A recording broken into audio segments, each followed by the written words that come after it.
In today's video, we're going to be visiting remnants of a transit system that never took off and telling its story along the way.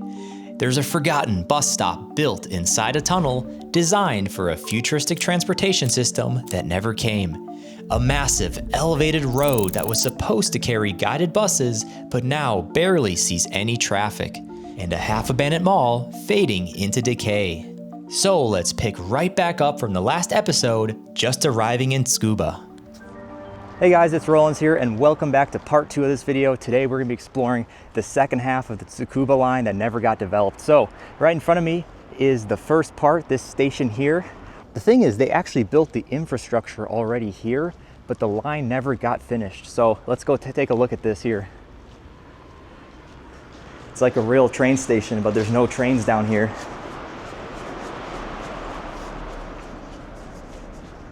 Wow, look at that.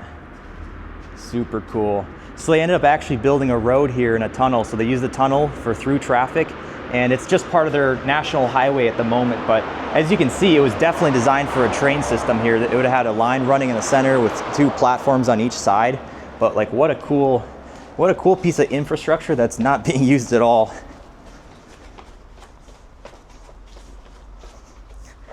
And so they actually have this currently being used as a bus stop, but if you look at the timetable here, they got a single bus running in the entire day. Let's see, yeah, wow, what a place.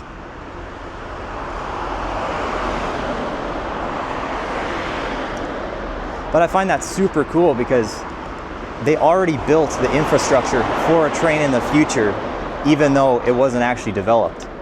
Still, this is super cool with the post-apocalyptic vibe and all. This side as well, looks like you only got one bus in the morning that goes from here, and then it looks like it comes back on the other side. That's still pretty funny. But what a cool looking station, honestly. You have the moss and mold and everything growing in the walls. I'm sure when it rains, it drips down, like you can see where the watermarks are. You got weeds and stuff growing over here too. Super cool place. Feels like a place like this is pretty hard to find in Japan. A lot of you guys are probably wondering why it never got developed. And to explain it, and I mean the full story, we need to rewind history back 60 years. It's the 1960s and we're in downtown Tokyo, back when Shinjuku wasn't a major hub and most major Japanese companies, universities, and other large facilities were all concentrated in the Otemachi and Marunouchi neighborhoods. There was severe overcrowding, land was in short supply, leading to a fierce competition for any openings, eventually to the point where it became a major national issue. So the government took the first step and decided to be the ones to start a move away from this part of Tokyo. Around this time, they also began thinking of the idea of creating a second Tokyo somewhere further away. And so we introduce Tsukuba. Music playing clear and loud, I will try to make you proud. Give me affection, please. The idea was to create a planned academic city that would centralize all the scattered research institutes into one place and help relieve the overcrowding at many of the Tokyo universities. Plus, it gave Japan the opportunity to build new state-of-the-art facilities to replace the old, cramped legacy ones, helping the country stand out and compete with the West. So we move into the 1970s and things start to take shape. Construction kicks off on the city center, the University of Tsukuba, and a network of 46 public research labs, all part of the grand academic vision.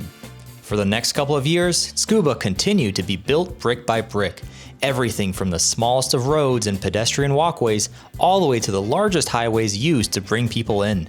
Next came government housing and apartments for researchers and staff, while private housing developments followed as the population grew. The national laboratories, research facilities, and university institutes, just like I had mentioned earlier, also began to take shape, being prioritized first as they were central to the city's identity and designed to attract talent from across Japan. And finally, shops, schools, hospitals, and public services were added afterwards to support daily life.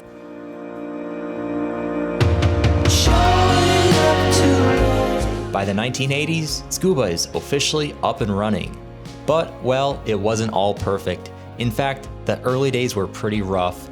There were serious issues with trash disposal, hardly any grocery stores, and the city had an irregular 18-kilometer by 6-kilometer shape. This made walking and getting around difficult, not to mention how large, spread-out campuses just further separated the city. Any plans to build a train or guided busway ended up getting canceled because it was not going to be profitable no matter how you try to calculate it. In the end, the city also attracted far fewer people than initially projected, unfortunately just reinforcing a lot of these issues. So this is where the next chapter begins, the 1985 World Expo. The local government planned for the expo to take place in Tsukuba, both to showcase Japan as a country of technological innovation, while also hoping to give some much needed exposure to the city, which had now been developing for nearly 2 decades. With nearly 20 million people expected to attend, Japan invested heavily in reinforcing the Jobun line, local roads, and the expressway to handle the massive influx in traffic. Still, most people would need to finish their journey by bus, using a temporary expo station near what is now known as Hitachi no Ushiku. From there, they would ride one of the 100 articulating buses they imported from Sweden to get to the expo. Additionally, a new east exit was built at Tsuchiura Station and an elevated road that crossed the city and connected to the highway. But in order to not completely cut off access to the city, 3 bus stops were built into the structure, allowing for people to access it from ground level. This road was called the Tsuchiura New Way. We'll be visiting that in the second part of the video. It's super fascinating, so stay tuned. Anyways, during the expo, this road was used by shuttle buses to carry people from the station to the event site. Afterwards, it was open to the general public. The New Way elevated road was designed with the idea that it could easily be adapted for an advanced transit system to run on it in the future, much like the guided buses on the Yutorito line in Nagoya or the automated guideway like the Yurikamome.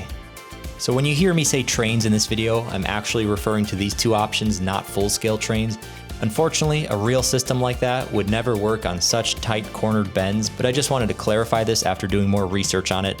Anyways, back to it. Unfortunately, this plan to evolve it into the next stage never happened. In fact, quite the opposite. The number of bus routes using the Tsuchiura New Way actually decreased, and the bus that connects Tsukuba to Tsuchiura ended up taking a completely different route entirely. By 2002, the number of buses on the New Way had dropped to just 1 round trip per day. By the time the Tsukuba Express opened in 2005, people living in Tsukuba shifted to using that train to reach Tokyo instead. But around the same time, another piece of infrastructure was quietly taking shape in Tsukuba itself. And so we finally introduce where we're currently standing, the Azuma Bus Stop. After the World Expo, Tsukuba City was largely completed and new housing developments in the area were just wrapping up. With the city's new population finally materializing and the dream of a new transportation system still alive, plans began for a multi-level bypass road. The goal? To connect central Tsukuba to the main road, without needing to cross traffic or make right-hand turns. Being that it was built in conjunction with the development of the Tsukuba Express, planners wanted to leave room to future-proof the design for a potential transit system linking the 2 cities. In many ways, this was the counterpart to the Tsuchiura elevated road, and so by 1998, they opened this new bypass tunnel with a platform on each side, now called the Azuma Bus Stop. However, just like the Tsuchiura New Way failed, the road was never converted to support a guided bus or automated system. This bus stop remains mostly unused, cursed with the same fate as the New Way, which you guys will see next. Alright, with the backstory out of the way, let's get back to the video. So I find that super cool that they built a train station planning for the development in the future. And it was many years that it seemed like it was never going to happen. But interestingly enough, actually this last year, 2023, the governor of Ibaraki Prefecture just announced that an independent commission voted to extend the lines. I was really surprised to hear that because, like I said, there was an earlier study that said it does not justify the cost. But this time what they're trying to do is stimulate the economy. They're saying that by building the train line, it's gonna boost property values and increase overall revenue. And I kind of like that. That's kind of like you build it first and the people will come. You heard it right. There is finally a plan to extend the line, closing this gap that has existed for over 20 years.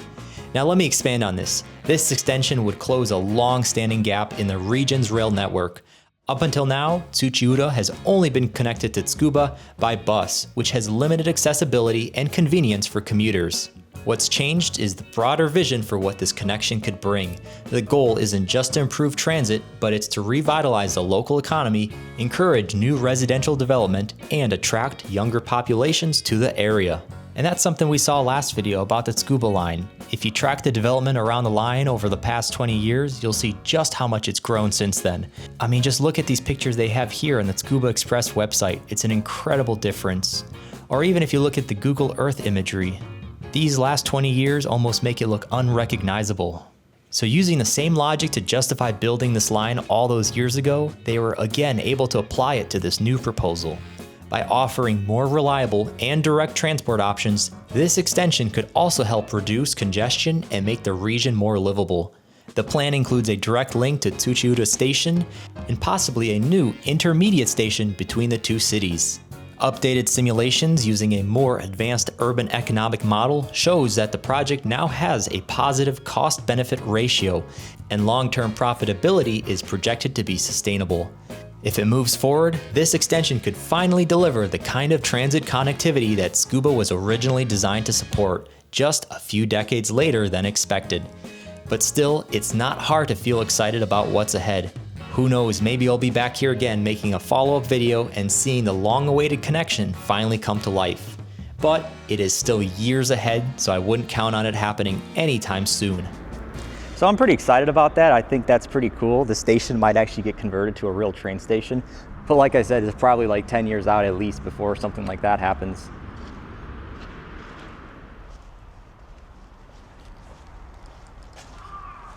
All right, let's head back up the stairs once more and get a couple more angles.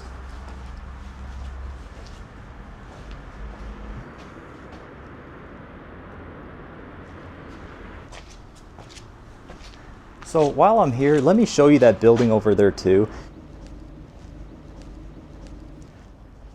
That's kind of cool. You can see it from up on top here. Looks like they got a net that's a little bit torn as well. Bunch of weeds or vines that are growing across it. And then right over here, we have two completely abandoned apartment complexes over here. You can see the grass and the weeds are growing here. It'll be a little walk to actually get inside of them.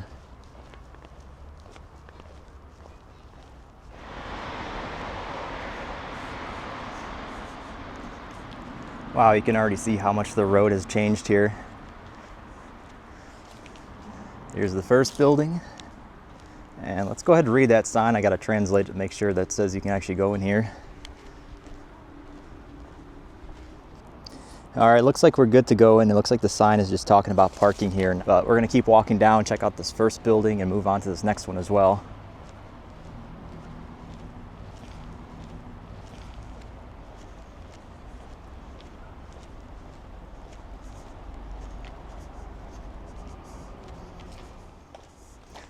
Wow, it gets super dense over here.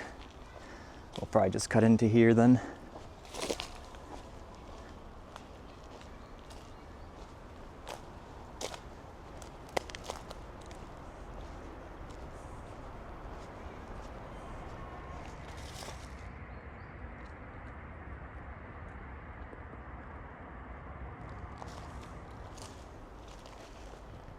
Looks like every single apartment is boarded up. Totally overgrown here.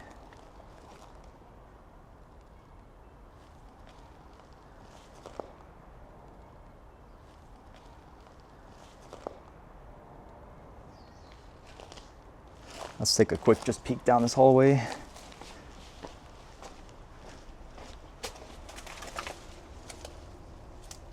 Oh yeah, look at that. That's gnarly.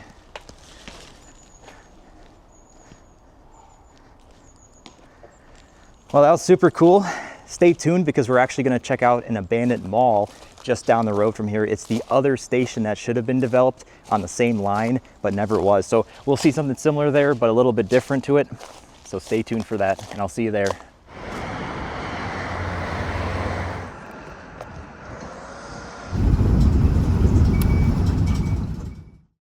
All right, guys, and here we are at our second location. So this is Mall 505. This is kind of a combo. It's both an abandoned mall and the train station as well. So I'll show you guys around and kind of explain a little bit more about it as well. Coming up right under the main gate. This is kind of how you first get introduced to it. Look left, look right, no one's coming. You'll see on the other side all the storefronts right as we wrap around here. And as you can guess, right above us is the train station, or the would-be train station. You can already tell that there's nothing going on here. You got an escalator that's totally abandoned. You can see how dusty it is, and there's cones, and it doesn't look like it's moved in quite a while. Here's the store, so for the most part, it's almost like 80 or 90% of the storefronts are completely abandoned. There were a couple still active, but for the most part, it's pretty barren. So the story behind this place is pretty similar to our last location as well. Obviously, without just getting enough people, it doesn't make sense to build a train line here. The problem is Ibaraki Prefecture is very car dependent. You saw how wide some of the roads were in that first shot. And even as I took the bus from that other location to here, this is essentially along the missing link, I noticed just how many car dealerships there were. It was actually pretty surprising for Japan. So currently today, this structure here is also being used as a highway. Again, what's cool, at any point when they're ready, they can convert it over to a train line. But in the meantime, this place kind of sits like this. You can really see the condition this place is in. There's a lot of broken glass along these aisleways. The paint's starting to fade. There's graffiti here and there. Definitely isn't in the best condition at all. For right now, at least, and in the near future, I'd expect this place is still going to kind of look like it does today. There's not a good chance that it's going to recover, not until they either bring the train line back or change something else, but unfortunately it's probably going to be a pretty difficult challenge to do. So we're just about to approach the incomplete train station right ahead. I'll show you guys on this side here. It goes right underneath this overpass. We've got two escalators, one on each side as well. But as you can tell, just like in the clip before, they're not running at all. Super dusty. Looks like the escalator to our left here, it's actually even roped off. Yeah, they don't want people using that. And same thing with the other side. I already see there's a cone or something.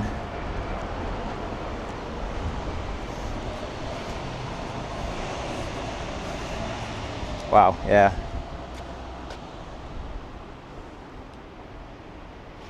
Look how faded that is too. That's actually incredible.